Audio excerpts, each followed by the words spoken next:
Quanto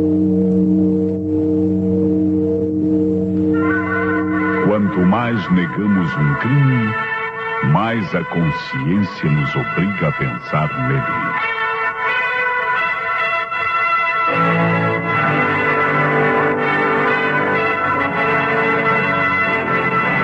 A Rádio Nacional do Rio de Janeiro apresenta Teatro de Mistério.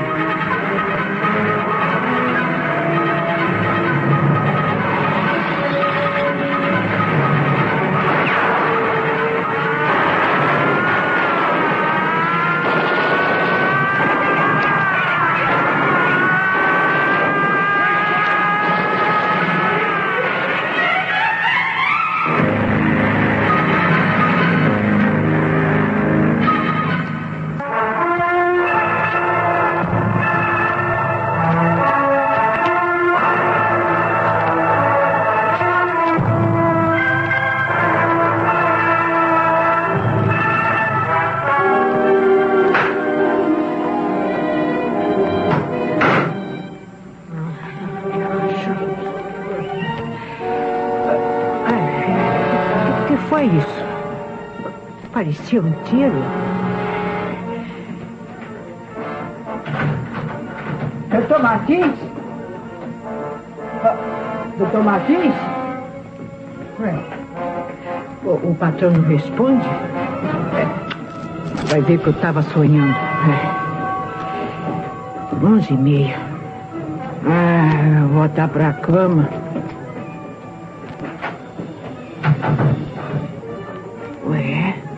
Fechar a porta da rua? Eu acho melhor ir ver se há alguma coisa.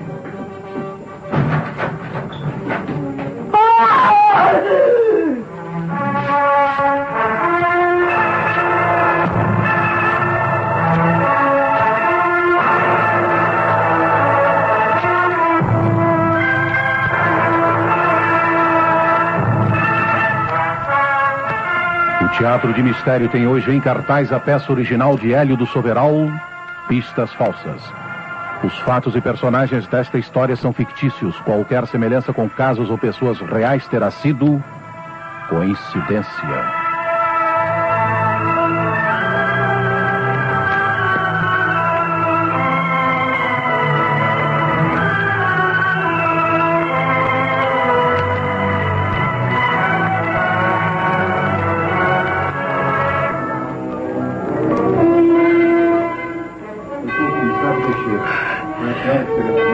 Foi, sim, senhor.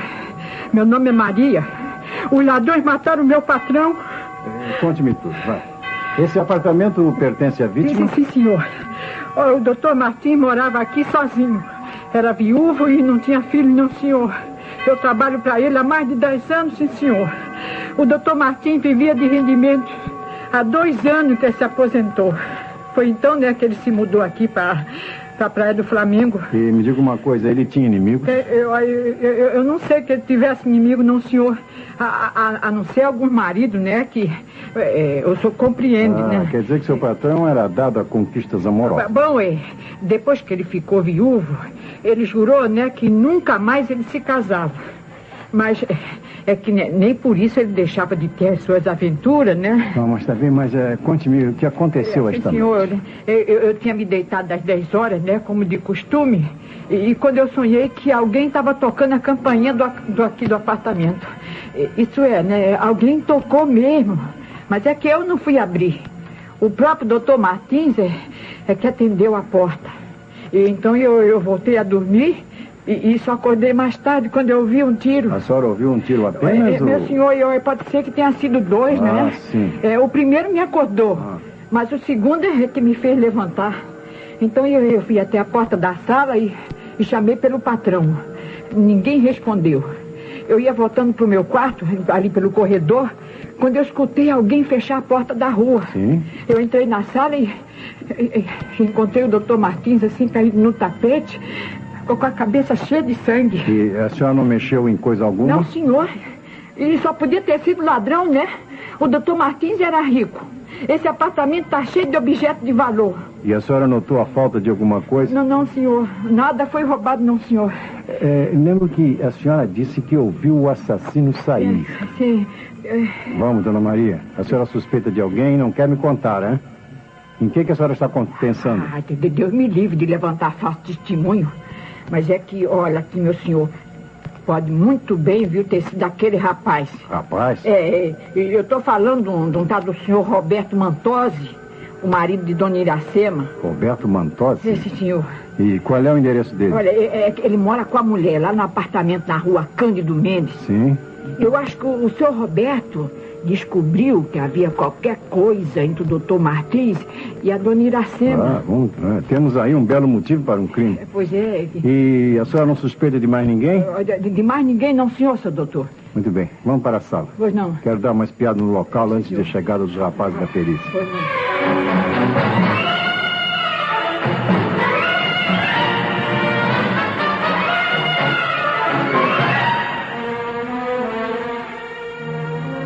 Sabemos disso. O crime ocorreu às 11h30, há 45 minutos, portanto.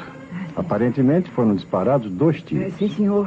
Uma bala pegou no peito, a outra no meio da testa. Coitado. O primeiro tiro foi o que atingiu a vítima no coração, a queima-roupa.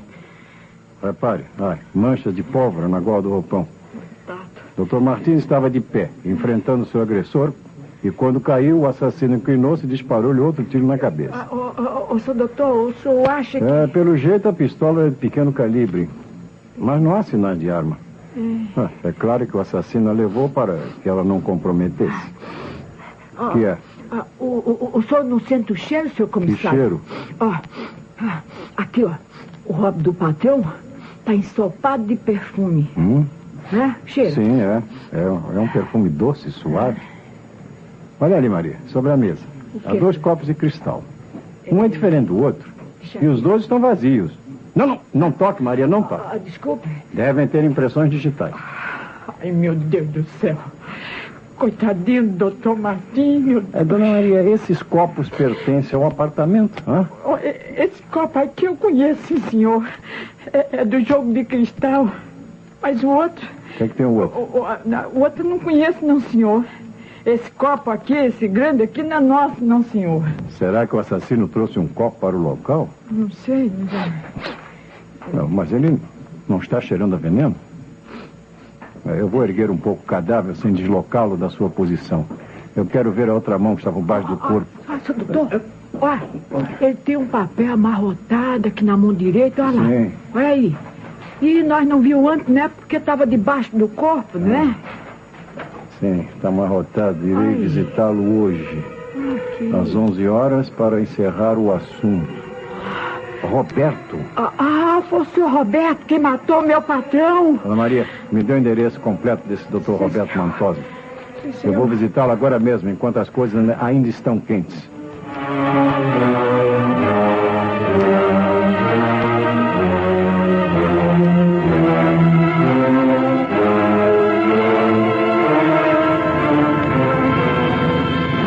A senhora é dona Iracema? Sim, senhor. Aconteceu alguma coisa? Sim, um acidente. O doutor Edmundo Martins está morto. Não é possível. Edmundo. Estou vendo que a notícia lhe causou um grande choque. Sim, o doutor Martins era nosso amigo. Ele foi patrão do meu marido. Como é que ele... Bem, para lhe dizer a verdade, ele foi assassinado. Assassinado? Sim. Mas quem o matou? Ainda não apanhamos o homem. Talvez seu marido nos diga alguma coisa. Roberto? Sim. Sim. Mas será que... meu Deus, que desgraça, que desgraça. Boa noite. Boa noite, senhor Roberto. Eu sou o comissário Teixeira. É verdade que alguém liquidou o velho Martins? Sim. Ótimo. Assim ele aprendeu a não se meter com as mulheres dos outros. Senhor Roberto, eu receio que o senhor esteja muito comprometido no crime. Para dizer a verdade, o senhor é o nosso único suspeito. Suspeito? Eu? Sim. Sim, é claro. Eu suponho que o senhor já saiba. Roberto, você continua com a mesma mania? Quer fazer a polícia acreditar que eu e o Dr. Martins... Eu sei que você e aquele crápula me fizeram de tolo. Eu só lamento uma coisa. É que eu não tenha realmente matado. Mas o senhor tinha todos os motivos, senhor Roberto. E mais do que isso, eu tenho uma tremenda prova contra o senhor. Reconhece esse bilhete aqui? Que é isso? É um bilhete que foi encontrado na mão do morto. Esta letra não é sua? Veja. Sim, é semelhante à minha letra. Bem, mas eu nunca escrevi esse bilhete. E onde é que o senhor estava agora há pouco, por volta das 11h30? Bem, eu creio que estava na rua. Na rua, não é? Muito bem. E tem testemunhas? Não, eu não tenho testemunhas, mas... Bem, eu estava dando uma volta a pé. Andei pela beira da praia e... E ninguém ouviu, não é isso? É. Um grande álibi. E por que resolveu passear justamente esta noite? Eu sofro de insônia. Esta noite, por volta das 10h30, eu senti-me deprimido, angustiado. Eu falei nisso à minha mulher. Sim, é verdade. O Roberto é muito nervoso. Então eu lhe sugeri que desse uma volta ao ar livre. Ele saiu e... Bom, mas eu não sei se usou o carro. Eu não peguei o carro. Saí caminhando sem destino. Estive mais de meia hora debruçado na morada, pensando. Depois eu voltei sempre a pé e regressei a casa. Era mais ou menos meia-noite. Eu ainda estava acordada. Eu também não consegui dormir. O que foi, seu comissário? Hã? Por que o senhor está olhando assim para a cristaleira? Estou vendo aquele jogo de cristal ali. E estou vendo que está faltando um copo. É verdade. Sabe, eu não tinha reparado. Um copo igual àqueles foi encontrado no apartamento do Dr. Martins. É muita coincidência, não acha, senhor Roberto? Como? Eu digo-lhe mais, ou muito me engano, ou aquele copo tem as suas impressões digitais. Não pode ser. Eu não entrei no apartamento do Dr. Martins. Eu juro que não. Tudo está contra você, Roberto. Eu não posso duvidar. Foi você que matou Edmundo. Iracema, pelo amor de Deus. Senhor Roberto, faça o favor de me acompanhar. Isso é absurdo. O senhor está preso. E eu o aconselho a confessar o crime.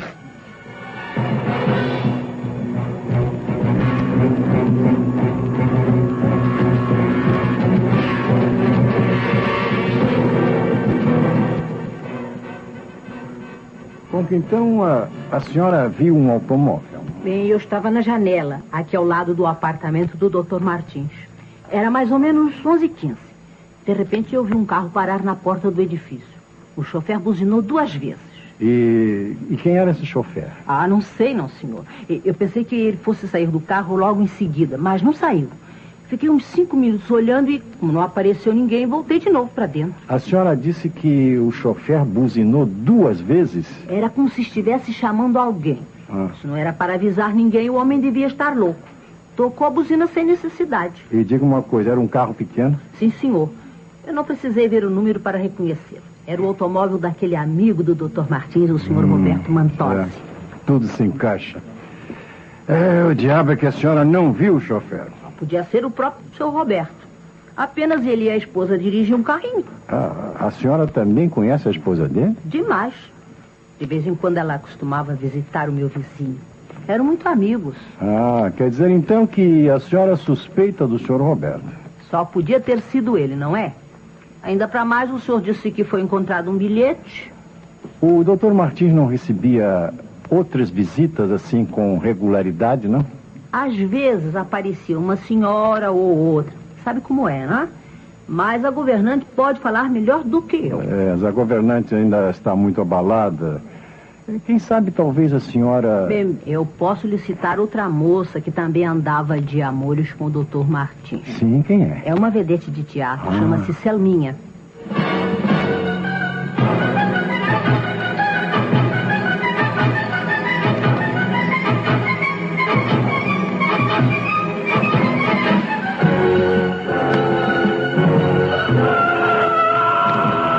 Você é duro, hein, Roberto? Confesse logo, vamos. Pode ser que tudo esteja conspirando contra mim, mas não fui eu. Eu estava passeando pela beira-mar. Ninguém me viu, mas eu estava. Eu não conseguia dormir. Pare com essa história. Eu não posso contar de outro jeito. Não fui eu. Eu não peguei naquele copo. Eu não escrevi nenhum bilhete. Eu não matei aquele patife.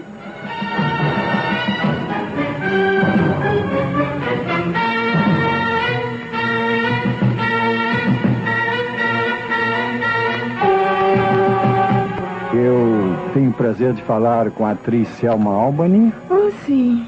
Deve ser coisa muito séria para me acordarem de madrugada. São 10 horas da manhã. Ah, mas para mim é madrugada. Mas o que aconteceu? Disseram-me que a senhorita era íntima do Dr. Edmundo Martins? Oh, sim, eu o conheço. Aliás, ele me deu um colar de pérolas muito bacana. É uma boa praça. O que foi que houve com ele? Morreu. Não me diga. Forte daquele jeito? Mas morreu de quê? Assassinado. Oh, então o senhor pensa que eu... Me dê seu telefone. Eu quero falar com o meu advogado. Não digo mais nada. O Dr. Martins foi morto a tiros na noite passada em seu apartamento. E ele estava perfumadíssimo. Parecia esperar uma visita feminina. Mas eu não estive lá. Desde quinta-feira que não vejo. E onde é que a senhora estava, então? Bom, não tive teatro porque ontem foi segunda-feira. A turma e eu fomos dançar um pouco no Calypso. E ficamos até as 3h30. Aí eu dei para trás num sujeitinho chamado Nico e me despedi. Eu voltei sozinha para casa de táxi. Quer dizer, então, que entre as 11 e a meia-noite estava nessa boate? Mas é claro. Isto é, chegamos à meia-noite. Antes disso, eu estava aqui em casa me vestindo. A minha camareira pode atestar isso. Mas que coisa, hein? Logo o velho Martins. Ora, eu não sei se o senhor sabe que ele era um dos 5 que queriam casar comigo.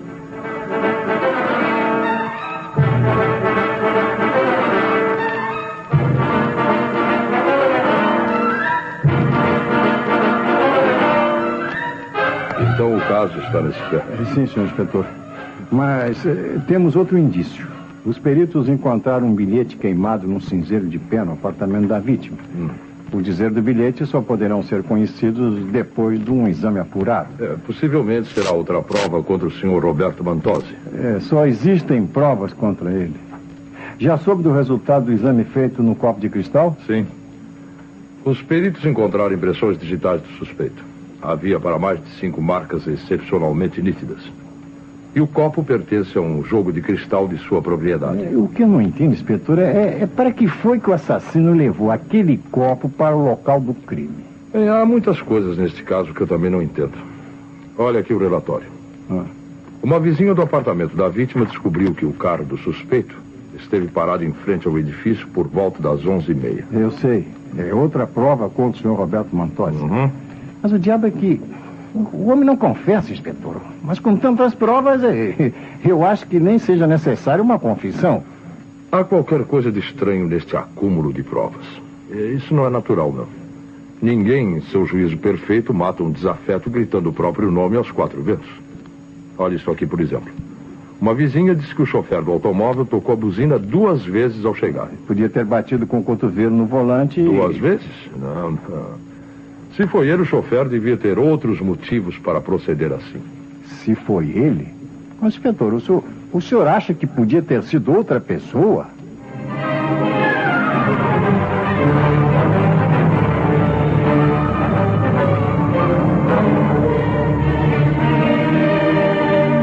Tem muitas queixas das autoridades do distrito? É por isso, inspetor. Eles cumpriram o dever. Mas realmente eu não passei uma noite muito agradável. O senhor sabe que temos várias provas contra o senhor? Eu sei, mas não posso explicar. Será que eu sou doido? Será que eu sofro de amnésia? Deve haver outra explicação. Aliás, eu tenho uma boa notícia para lhe dar. Entre tantas provas terríveis, encontramos uma que falhou. Sim? Qual? O bilhete que o cadáver tinha na mão. Os peritos chegaram à conclusão de que aquele bilhete foi colocado na mão do morto depois do assassinato. E os grafólogos duvidam que a letra seja sua. Não é minha letra. Parece, mas não é. Eu diria que alguém forjou aquele bilhete imitando a minha letra. Foi o que aconteceu. Alguém falsificou o bilhete escrevendo com a mão esquerda. O senhor não tem inimigos? Meu único inimigo era a própria vítima, doutor. O doutor Martins destruiu a felicidade do meu lar. Mas para que falar nisso? Ele não suicidou-se? Não se suicidou. O revólver desapareceu e o ângulo dos tiros... Esse escândalo acabará por me desonrar completamente. Bem, eu não falo por mim, doutor, mas pelo meu filho. O senhor tem um filho? Meu filho tem 19 anos e não mora comigo. Vive com os avós em Santa Teresa. Ele, Jurandir, não perdoava o procedimento de Iracema. Deixou-nos para morar com os avós paternos que o adoram. É um belo rapaz e eu me orgulho dele. Jurandir Santa Teresa. Pois não. Está aí um advogado com uma ordem de habeas corpus para o senhor Roberto Mantosi. Veio trazido pelo filho dele. Mande-o entrar, comissário. Eu estava à espera dele. Pois não.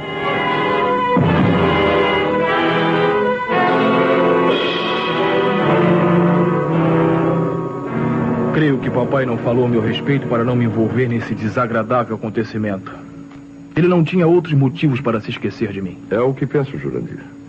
Aliás, gostei da sua atitude ao saber que seu pai fora preso como suspeito. Claro que, quando soube da gafe da polícia, tratei de arranjar nossa defesa. Meu pai está inocente. No entanto, todas as provas acusam o senhor Roberto Mantosi. Temos até provas demais. Olha, inspetor, pode ser que eu me engane, viu? Mas, de qualquer forma, não acredito nessas provas. O bilhete encontrado na mão do morto não foi escrito por papai. Ele não teria motivos razoáveis para deixar um copo com as suas impressões digitais no local do crime. Uma vizinha viu o automóvel de papai, mas não sabe quem o estava dirigindo. Você também costumava dirigir aquele carro? Não, senhor. Nunca aprendi a dirigir. Toda a minha vida é dedicada aos estudos, sabe? Eu vou me formar em criminologia. E onde estava você ontem à noite, quando o crime foi cometido? Eu estava em casa de meus avós, em Santa Teresa, dormindo. Mas se quer saber, inspetor, também não tenho álibi. Com licença, inspetor. Estou chegando de Santa Teresa. Interroguei o casal de velhos e o rapaz tem álibi. Interessante. Ele estava dizendo agora mesmo que não tinha. Aquele mesmo não sabia. Por volta das 11h30, acendeu a luz do quarto para beber água ou coisa que o valha. E o avô viu sua silhueta projetada na cortina da janela. Foi uma visão muito rápida, mas o bastante para identificá-lo. Não há dúvida que às 11h30 o rapaz estava lá, não é? Agora eu me lembro. Levantei-me de noite para ver uns desenhos na prancheta.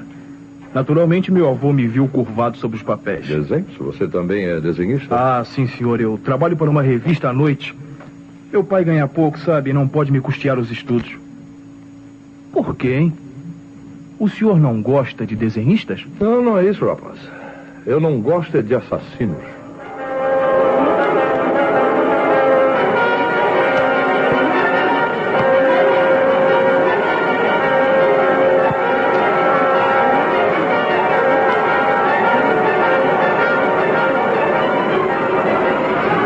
O senhor também suspeita de mim, inspetor? Não se trata de suspeitas, dona Iracema. Trata-se de aclarar os fatos. Repito-lhe a minha pergunta.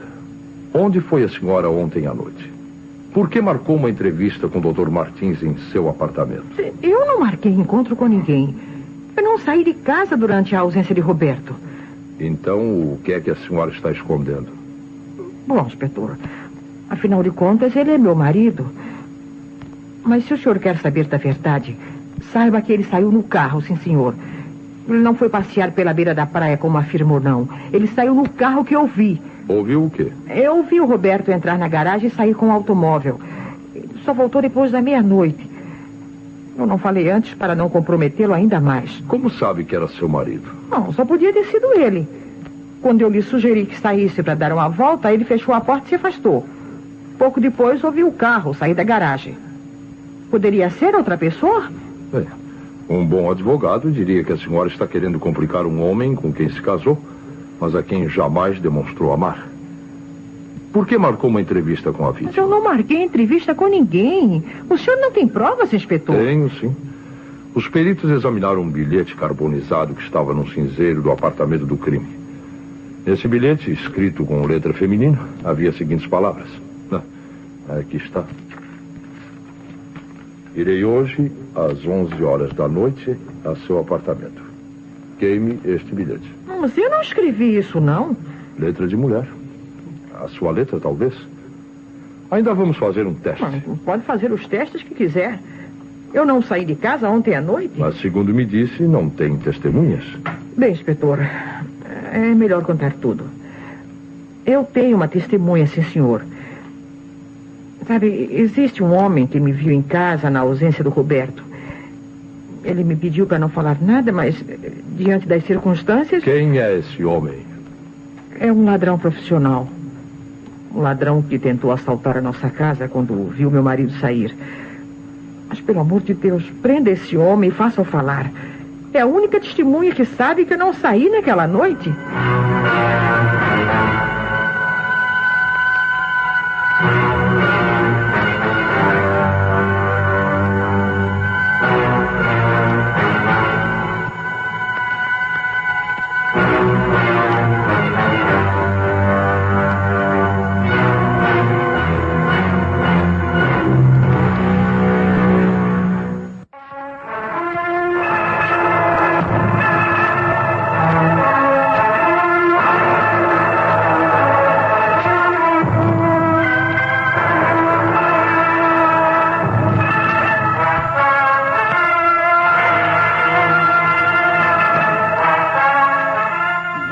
A Rádio Nacional do Rio de Janeiro está apresentando no Teatro de Mistério a peça de Hélio do Soveral, Pistas Falsas.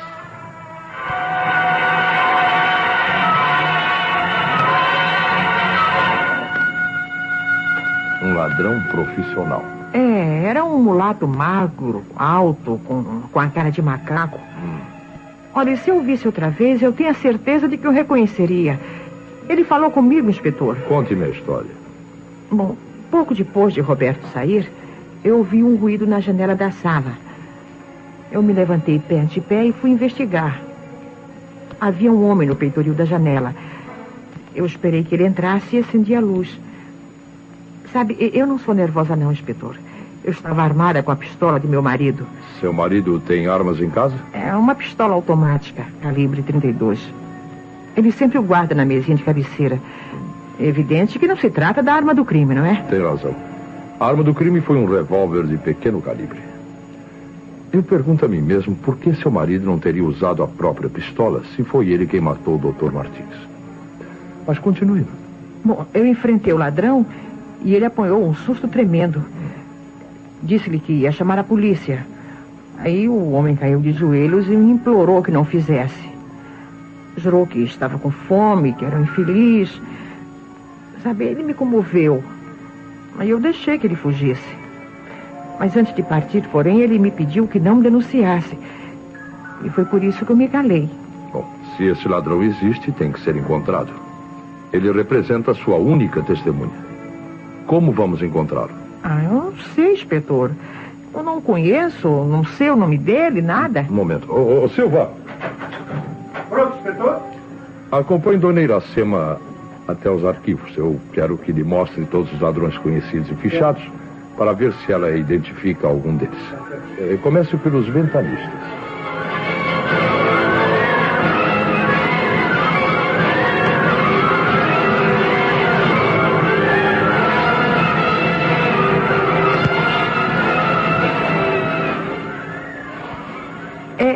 Ele, sim, eu tenho certeza.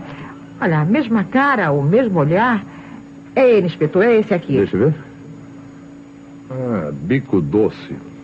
Interessante. Joaquim dos Reis. Ventanista, descuidista, falso mendigo. Município de Nova Iguaçu. Conheço o nome. Há muito tempo que ele não trabalha. Eu pensei que o Bico Doce tivesse regenerado. Foi ele, sim, inspetor. Graças a Deus consegui encontrá-lo. Calma. A senhora indicou esse homem, mas nós ainda não obtivemos a confissão dele. Onde estará agora o Bico Doce?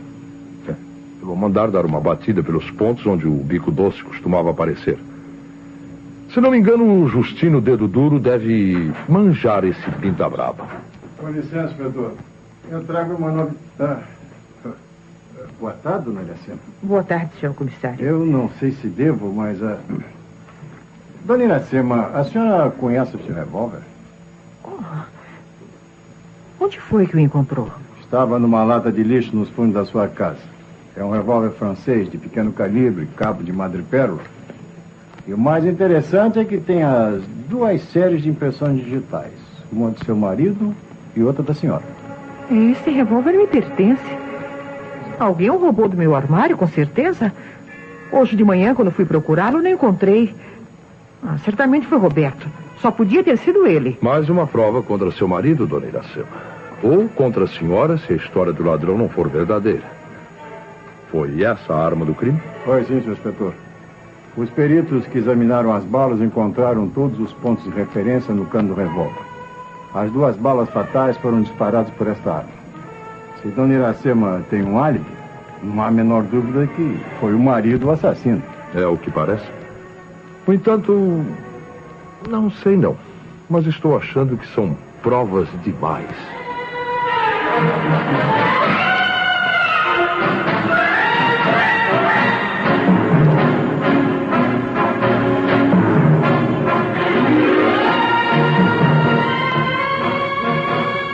As suas ordens, inspetor?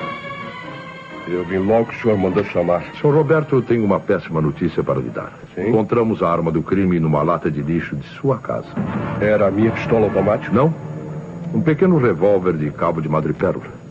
Nele estão as suas impressões digitais.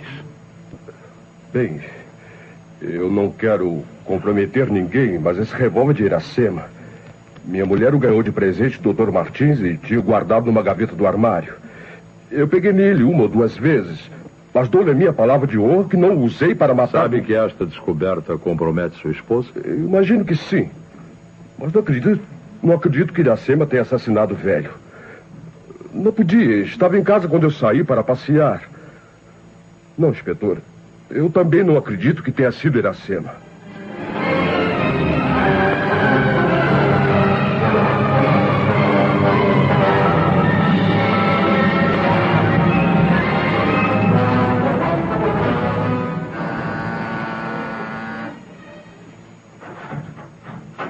Sou eu, pai.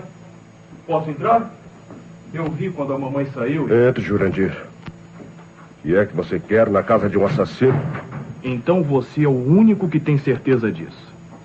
Papai, alguém armou um complô contra o senhor. Está mais do que claro. A própria polícia sabe disso.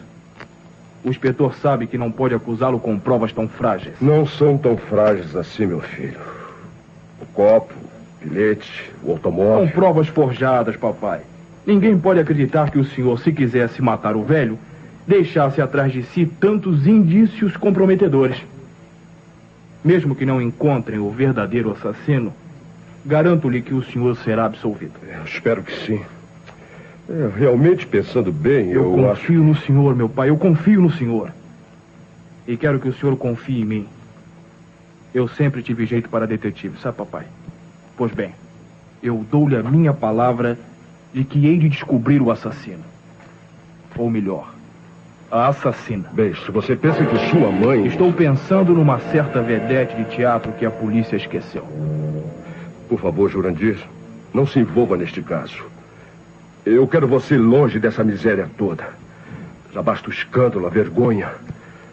Não, meu filho, eu confio na polícia. Mais tarde ou mais cedo eu serei reabilitado. Bom, o senhor me desculpe, mas pela primeira vez na vida eu vou desobedecer. Meu filho, não quero que o senhor sofra por um crime que não cometeu. Eu vou procurar Selminha. Foi ela quem matou o velho.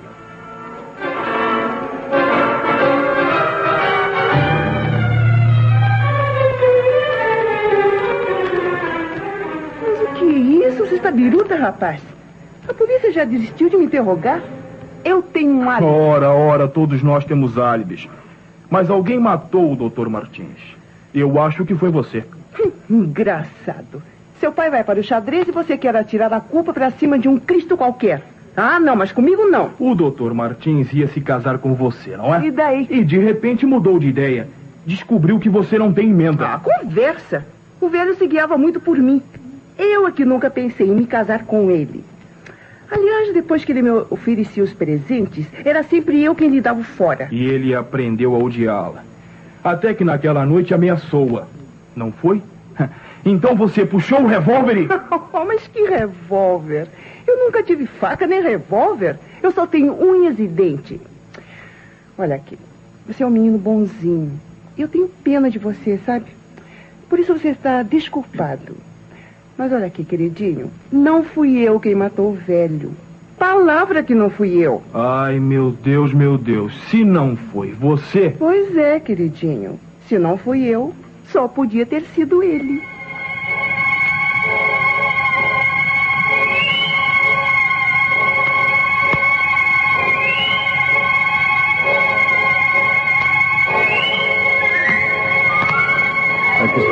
relatório do investigador que eu botei na pista do filho do senhor Roberto Mantosi. Só quer ler, inspetor? O que foi que o rapaz fez? Bem, ele está bancando detetive. Foi seguido até o apartamento de Selminha Albany. Aí teve uma longa conversa com a vedete. Será que eles se entendem? A camareira de Selminha garante que a patroa não tinha intimidade com o rapaz. Quer saber, na minha opinião, ele está ansioso por livrar o pai de suspeitas. É o que parece. Ele adora o pai. O senhor Roberto Mantosi também é outro dedicado ao filho. Ele me pediu várias vezes para que o mantivesse afastado das investigações. Ah, sim? Mas nós não temos motivos para suspeitar do rapaz. Ele tem um álibi, não é verdade? Bom, tem, sim, senhor. Ele foi visto pelo avô em Santa Teresa às 11h30 da noite. Acendeu a luz do quarto e... O rapaz não poderia estar em 2 lugares ao mesmo tempo. De mais a mais, aquele encontro marcado, aquele Robin ensopado de perfume... Eu partilho da mesma opinião, inspetor. O Dr. Martins estava à espera de uma senhora quando foi morto. Havia perfume por todo lado. Aliás, agora que nós falamos nisso... Lembrou-se de alguma coisa? Sim, aquele perfume exótico, macio. Os peritos o identificaram. É uma essência argentina chamada Suave Renúncia. O vidro não foi encontrado. E agora estou vendo se me lembro onde foi que eu senti um cheiro semelhante. Eu tenho a impressão de que aquele perfume não me é estranho. Selminha? Não. Selminha usa perfumes franceses. Você disse que o Robin do velho estava ensopado de perfume? Estava, sim, senhor. O peito, principalmente. Foi como se despejassem o vidro assim de perfume bem no peito. Bom, isso dá a entender que não foi o Dr. Martins quem se perfumou. O seu assassino jogou o perfume em cima do cadáver. Sim, mas alguma mulher poderia ter levado o perfume. Sim, porque aquilo é perfume de mulher. Sim, é isso mesmo. Agora me lembro, inspetor. Aquele é o perfume da mulher do Sr. Roberto Mantosi. É o perfume de Dona Iracema.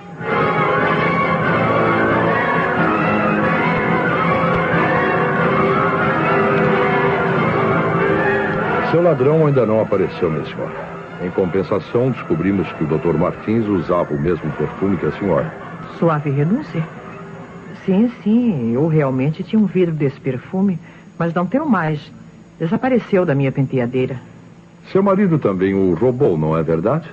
Bom, não afirmo que tenha sido ele. Só podia ser, não é? Ou ele, ou o ladrão. Estou vendo que o senhor quer brincar comigo, inspetor. Eu não matei ninguém. E a minha inocência será provada. O diabo é que não temos notícia do seu ladrão. Mas pode ser que ele apareça. Aliás, eu faço votos que a senhora não esteja mentindo. Mas eu não estou mentindo. Não fui eu, inspetor. Foi meu marido. O senhor não compreende, doutor. O Roberto tinha um motivo e a oportunidade. Temos todas as provas contra seu marido. No entanto, ainda falta alguma coisa. Bom, de qualquer maneira, não estou satisfeito. Apesar de todas as provas contra o senhor Roberto, não posso jurar que tenha sido ele. E a polícia pode, mas não deve falhar.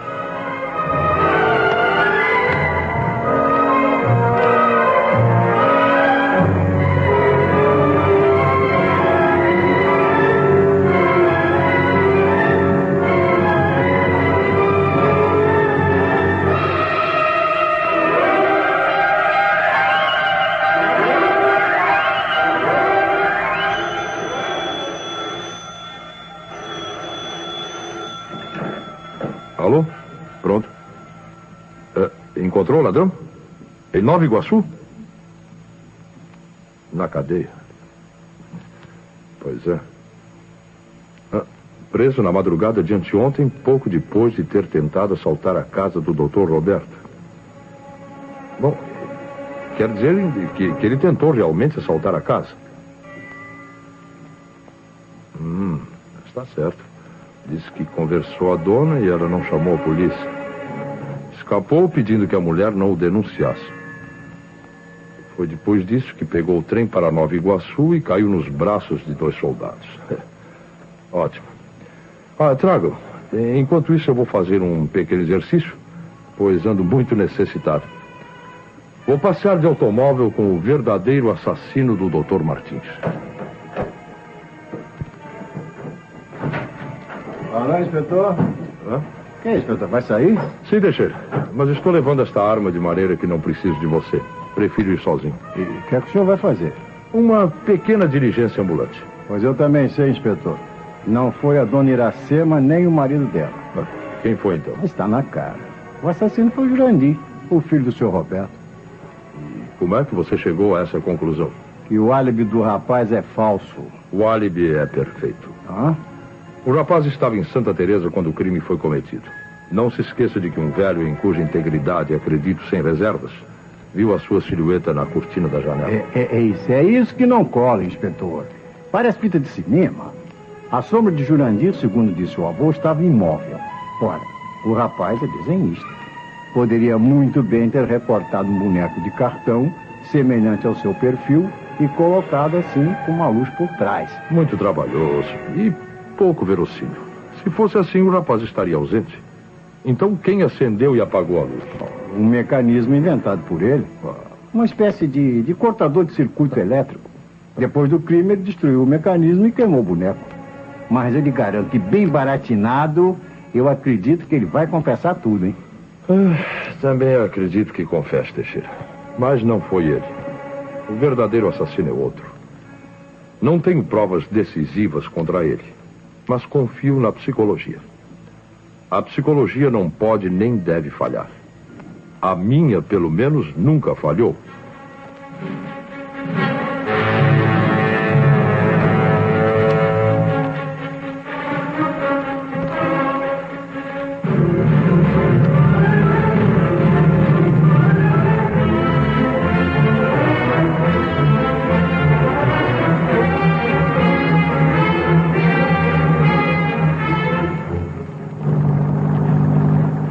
Convidei-o para dar umas voltas de automóvel, porque assim o senhor não poderá chamar seu advogado para atrapalhar a conversa.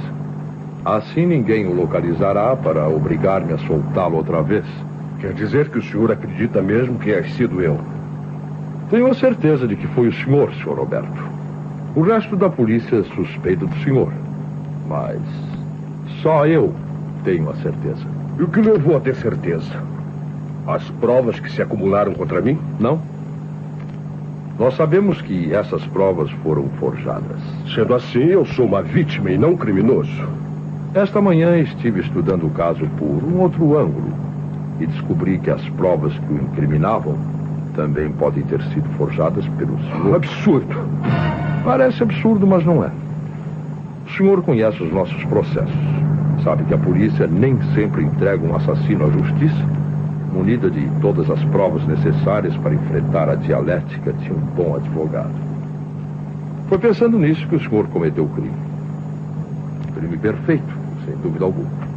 Eu mesmo não tenho provas concludentes do que afirmo, mas sei que foi assim. Se apenas nós dois sabemos, eu creio que seria absolvido no tribunal. O senhor foi muito esperto, Sr. Roberto. Queria matar o seu rival, mas sabia que se o matasse, seria o primeiro sobre quem recairiam as suspeitas. Então seu cérebro começou a trabalhar. E se forjasse uma porção de provas contra si mesmo? Quem iria suspeitar do senhor? Foi o que fez? Preparou um copo com impressões digitais. Um bilhete acusador escrito com a mão esquerda. Eu espero que não esteja gravando a nossa conversa. Não seria ridículo uma cilada dessas dentro de um automóvel. Se quer confessar para aliviar a consciência... Eu não tenho consciência. Eu não admito coisa alguma. Bem, mas eu estou curioso. Depois que tive a inspiração, foi apenas questão de paciência. Partindo do princípio de que o senhor tinha semeado provas falsas contra si mesmo, não foi difícil descobrir a sua maneira de proceder. Foi assim que o senhor cometeu o seu crime perfeito. Perfeito porque, embora fosse preso e acusado pela justiça, seria absolvido no tribunal. Ninguém levaria a sério esse amontoado de indícios gritantes. Ainda bem que o senhor o sabe. Tudo foi perfeito, tudo. Até as 2 buzinadas na porta do edifício para chamar a atenção sobre o carrinho. Todos veriam o carro, mas não o chofer. O senhor já contava com a possibilidade de alguém identificar o veículo. Mas o seu plano era mais complexo. Ao mesmo tempo que se inocentava com as provas falsas, o senhor incriminava sua esposa. E não lhe parece que foi Iracema que matou o velho? Um encontro marcado e Iracema me sugeriu que saísse de casa naquela noite. Não foi sua esposa quem sugeriu que o senhor saísse. Foi o senhor que sugeriu a ela que lhe sugerisse. Entende? O senhor se queixou de insônia e talvez tenha feito uma insinuação. Dona Iracema lembrou-se de que o senhor costumava passear pelas ruas quando não tinha sono. E então sugeriu o que o senhor queria que ela sugerisse. Sua história está muito bem contada. Mas eu continuo negando o crime. E o senhor continua sem provas. Mas tenho a satisfação de saber a verdade. O senhor enviou um bilhete com letra falsa ao Dr. Martins, marcando um encontro para as 11h30. O velho, embora não soubesse de quem era o bilhete, ficou à espera da visita. E foi o senhor quem apareceu, armado com o revólver de sua esposa e um vidro de perfume. Ah, o perfume. O perfume de Iracema. O senhor, então, matou seu rival a tiros e despejou-lhe o perfume na roupa. Depois, colocou-lhe aquele outro bilhete na mão para se comprometer a si mesmo, sabendo que não se comprometia. E deixou no local o copo com as impressões digitais suas, sabendo que nenhum assassino procederia dessa forma. O resto nós sabemos. Provas que, afinal de contas, me ajudarão a escapar e que acusarão minha mulher. Entende, inspetor? Quando eu for inocentado, a polícia não terá outro remédio senão prender Iracema. Se não fui eu, foi ela. E rirá melhor quem rir por último. Engana-se. O seu crime, afinal de contas, não foi perfeito. O senhor não podia prever uma coisa. Tolice. Tudo foi previsto. Nem tudo. Sua esposa não poderá ser acusada do crime, pois tem um álibi. Um ladrão a visitou na sua ausência e vai servir de testemunha. Se não for eu, nem minha mulher, quem irá pagar pelo crime? O senhor não pensou nisso, senhor Alberto. No dia em que nós o inocentarmos e inocentarmos sua esposa, teremos que acusar seu filho. Não. O comissário Teixeira já está trabalhando neste sentido.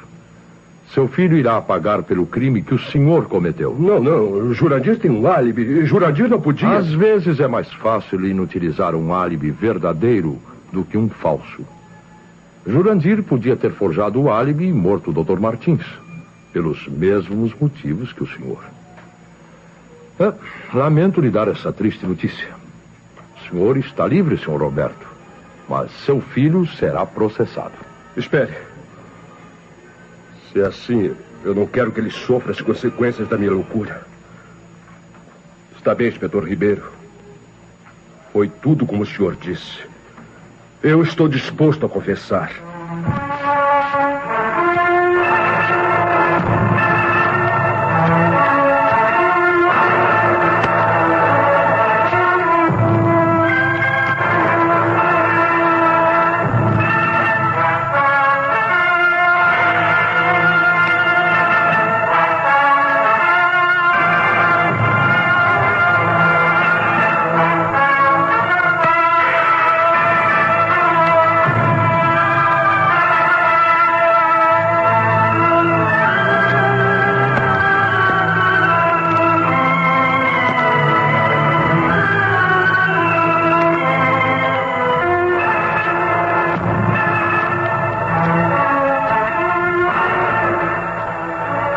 Rádio Nacional do Rio de Janeiro acabou de apresentar no Teatro de Mistério a história de Hélio do Soveral, Pista Falsa.